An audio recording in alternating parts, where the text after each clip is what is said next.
Hey, what's going on, everybody? My name is Matt Jarbo. This is the Mundane Mad channel. And I'm an 80s and 90s kid, right? I was born in 1982. I remember a lot of the big action stars from back in the day. But when I was a kid, there was one action star that my friends and I absolutely positively adored. And that was Steven Seagal. His movies were like a defining moment of our childhood. We would get together frequently and rewatch all of his films, right? Hard to Kill, Marked for Death, Out for Justice, Above the Law, On Deadly Ground, Under Siege 2. The list goes on and on and on. Seagal, to us, was a god amongst men. This dude was amazing. He knew Aikido.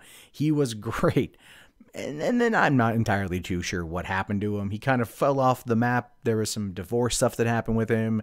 And the last time he was culturally relevant, and this is minor cultural relevancy, was about 10 years ago, I think, or somewhere in that neighborhood, where he appeared on a reality TV show where he was a cop. He was like a volunteer cop, and they made a reality TV show about it where Seagal was going to hunt down the bad guys in real life and capture him using his Aikido and everything else he was good for. And that didn't go too far. That didn't go very well at all. And it was canceled after one season. And ever since then, he's kind of just been poof, vanish, gone. Until today, when it turns out that the Ukraine banned Steven Seagal as a threat to national security. And I wish I was making this up. Ukraine has banned American movie action star Steven Seagal as a national security threat, making him the latest cultural figure to be blacklisted.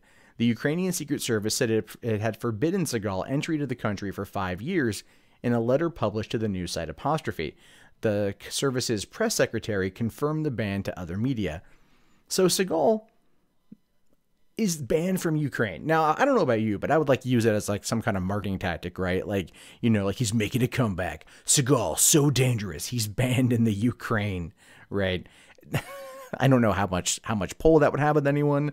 I don't know how much sway that would have, how much that would, benefit one's street cred, but it would be something worth trying. So it goes on to say that the letter said such a decision is made when a person has committed socially dangerous actions that contradict the interests of maintaining Ukraine's security. Okay. The move comes after the actor received citizenship in Russia and has backed separatists in the simmering conflict in eastern Ukraine. Oh, okay. So Seagal fled the homeland, fled the red, white, and blue, the patriotic United States, and kind of, well, I don't know if he's defected to Russia, essentially, but he's received citizenship in Russia, which okay, I can see that why the Ukrainians would be a little bit mad at him. President Vladmir Putin handed Seagal a Russian passport and told him he hoped their personal relationship would remain and continue during a meeting with the Kremlin last year. Now, if I had to guess, and this is just pure speculation. If I had to guess, this definitely makes sense why it's not having a thing with the Russians. But why the hell would Seagal want to get citizenship in Russia? Probably because he might take a pro-Putin stance and start acting in movies over there, right? And the movies in Russia, if it's pro the government, they tend to get a little bit more love and stuff in certain areas. But it's just to give, and I love this here too. It says Ukraine previously banned Russia's entry to the Eurovision Song Contest that Kiev is hosting. So Ukraine is really not having any of Russia's shit right now, and that makes sense given the fact that Putin pretty much wants to annex Ukraine, just like it did Crimea, and it doesn't want a lot of trouble doing it. And you can see why Ukraine is like, well, we're going to fight back by banning Seagal. That'll show Putin. That'll show him good. It says here that Seagal, the star of the 1992 hit Under Siege, as well as straight-to-video films such as Kill Switch, Out for a Kill, and Driven to Kill, a lot of kills there, has had a long love affair with the former Soviet Union. He's eaten carrots with Europe's last dictator, Alexander Lukashenko, in Belarus, ridden a horse in a suit of armor at the Nomad Games in Kyrgyzstan, and has taken part in a traditional dance while visiting Chechnya strongman Ramzan Kadyrov. Okay, so he's gotten around in that regard, and that could probably rub some people the wrong way, but maybe he's just been trying to develop relationships in those countries. There is a better way to promote his movies. However, it says here that Seagal's outspoken support for Putin and his policies have earned him has earned enmity with the Ukrainian authorities. The actor called Russia's 2014 annexation of Crimea from Ukraine very reasonable, which, again, you could see why that would tick off the Ukrainians. He later played with his blues band at a concert in Crimea put on by a pro-Putin biker club with the flag of Eastern Ukraine separatists flying on stage. So he's just kind of adding insult to injury there. You know, he's like, I'm going to go play the blues. Oh, got this flag of the Eastern Ukraine separatists on stage. You know, they pro-Putin and shit.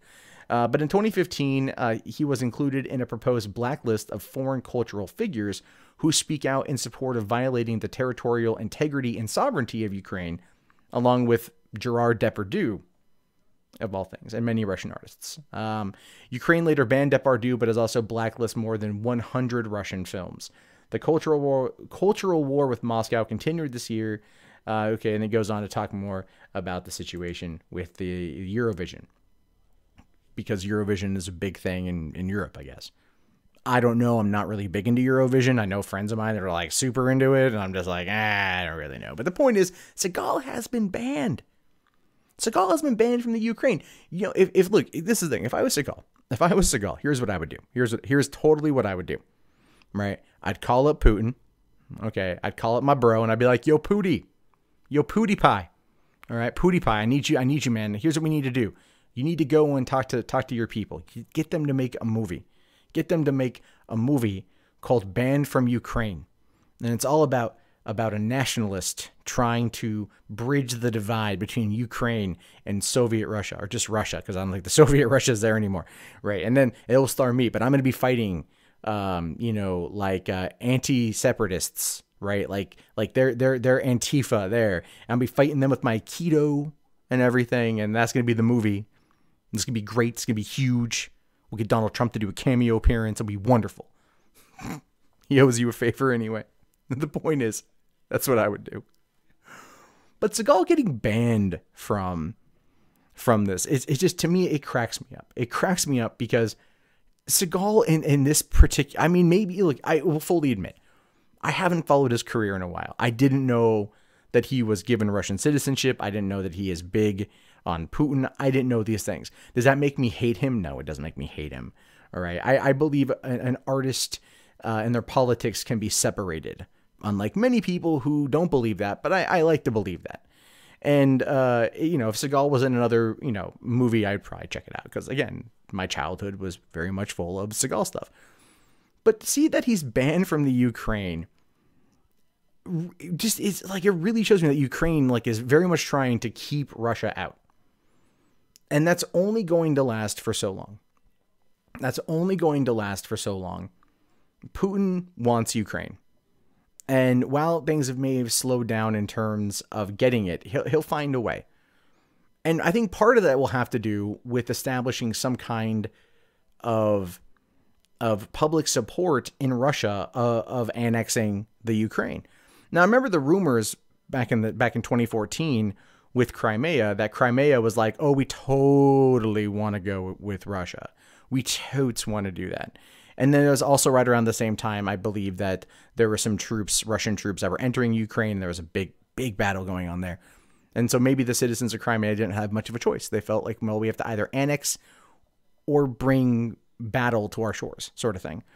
And I know that getting Crimea for Putin was more of a political thing because there was this big port there that they wanted access to. And there's a lot going on with that whole side of the world. And there's a lot there that I will fully admit I have not been as close to as I should.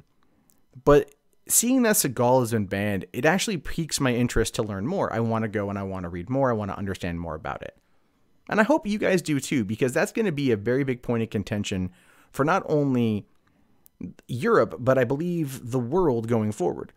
No, I don't believe that Putin is as giant of a threat as many people in the media in this country do. But you can clearly see where he's attempting to flex his influence. You can clearly see, to an extent, what he might be up to. And I think that's worth paying attention to. And no, I'm not trying to link him to Donald Trump or anything like that. There are jokes out there about that. I do believe that there are legitimate connections between the Russian government and people who have been associated with Trump. Whether those are positive or negative, I don't know just yet. But this, I don't know, this whole thing just to me seems like there's more to the story.